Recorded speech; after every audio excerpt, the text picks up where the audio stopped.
পারে, বাট সেটি পরবর্তী ক্লাসে অবশ্যই আলোচনা করা হবে। এতক্ষণ অনেক সময় নষ্ট করার পেছাল পারলাম, তো এখন আসি আমাদের গুগল সার্চ নেটওয়ার্কটা কি। আমার গুগলে গিয়ে কোনো কিওয়ার্ড লিখে সার্চ করি, তারপর যে অ্যাডগুলো দেখতে পাই সেগুলো মূলত গুগল সার্চ নেটওয়ার্কের মাধ্যমে দেওয়া হয়। তাহলে চলেন আমরা একটু সার্চ করে দেখি যে আসলে গুগল সার্চ নেটওয়ার্কটা কিভাবে কাজ করে। তো আমি গুগলে চলে আসলাম। এখানে এসে যদি আমি পেস্ট ডোমেইন হোস্টিং কোম্পানি এটা লিখে সার্চ করি, দেখেন আমাদের সামনে কিছু রেজাল্ট এসেছে এবং প্রতিটি রেজাল্টের সামনে অর্থাৎ শুরুতে আমরা কয়েকটি রেজাল্টের সামনে দেখেন স্পন্সর দেখতে পাচ্ছি। এগুলো মূলত গুগল দ্বারা বিজ্ঞাপন, অর্থাৎ এই অ্যাডভার্টাইজাররা গুগলকে টাকা দিয়েছে, গুগল বিভিন্ন বিটি স্ট্র্যাটেজির মাধ্যমে এখানে এটা র্যাঙ্ক করে দিয়েছে। অর্থাৎ প্রথম থেকে 3 থেকে 4টিতে মূলত গুগল পেইড ক্যাম্পেইন বা গুগলের মাধ্যমে অ্যাড দেওয়া যায় এবং পরবর্তী যেগুলো রেজাল্ট আছে সেগুলো মধ্যে এসিওর মাধ্যমে আসে। আমরা যেহেতু এই ভিডিওতে এসিও নিয়ে কথা বলবো না, তাই আমরা সেই বিষয়টি স্কিপ করছি। দেখেন এখানে স্পন্সর লেখা রয়েছে, তারপরে স্পন্সর লেখা রয়েছে, ঠিক একইভাবে 4 নম্বর রেজাল্ট যেটা রয়েছে সেখানে স্পন্সর লেখা রয়েছে। অর্থাৎ প্রথম থেকে 4টি রেজাল্ট কিন্তু এই গুগল সার্চ নেটওয়ার্কের মাধ্যমে এসেছে এখানে। এবং আমরা যদি নিচের দিকে যাই, হয়তো আরো কিছু অ্যাড দেখলেও দেখতে পারি। এই দেখেন এখানে একটি অ্যাড রয়েছে, এটা হচ্ছে স্পন্সর অ্যাড, অর্থাৎ গুগল দ্বারা বিজ্ঞাপন। এটাই মূলত গুগল সার্চ নেটওয়ার্ক, অর্থাৎ গুগলে বা যে কোনো সার্চ ইঞ্জিনে গিয়ে আমরা যদি কোনো কিওয়ার্ড লিখে সার্চ করি, তাহলে আমাদের সামনে গুগল থেকে যে বিজ্ঞাপনগুলো দেওয়া হয় সেটি কিন্তু গুগল সার্চ নেটওয়ার্কের মাধ্যমে দেওয়া হয়।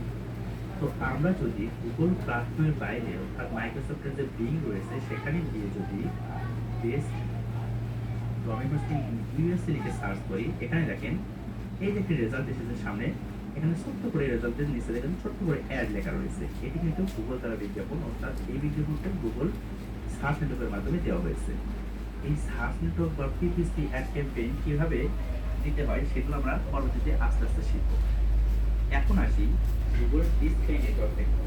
দেখেন আমরা যদি ডিকপাস, ডিডি জবস, বিক্রয়.com এসব ওয়েবসাইটে ঢুকি, তাহলে আমাদের সামনে বা ওয়েব পেজে আমরা কিছু অ্যাড দেখতে পাবো। চলেন আমরা একটু ডিডি জব বা বিক্রয়.com অথবা বিক্রয় ওয়েবসাইটে ঢুকে দেখি।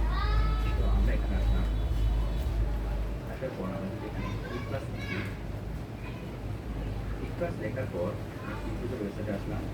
দেন দেখেন উপরে একটি অ্যাড দেখা যাচ্ছে, যদিও এটা হয়তো গুগল দ্বারা বিজ্ঞাপন না, গুগল দ্বারা অ্যাড করি, অ্যাড বাই গুগল লেখা থাকবো পার্টনার নেটওয়ার্ক করে আপনারা গুগল থেকে অ্যাড করা হয়। দিকে যাই, হয়তো আরো কিছু অ্যাড দেখতে পাবো। আমি একটা পেজে এখান থেকে ট্রাই করি, লাইভ স্টোর। এই দেখেন এখানে একটি বিজ্ঞাপন এসেছে, এখানে একটি বিজ্ঞাপন আসছে, নিচের দিকে গেলে হয়তো আরো কিছু আমরা অ্যাড করতে পারি। এই যে আমরা ওয়েব পেজের মধ্যে যে অ্যাডগুলো দেখতে পাচ্ছি, অথবা আমরা যদি বিক্রয়.com দেখি, বিক্রয়.com দেখতে হয়তো আরো কিছু আমরা দেখতে পারি। মোবাইল যে পেজটা রয়েছে সেখানে দেখলাম,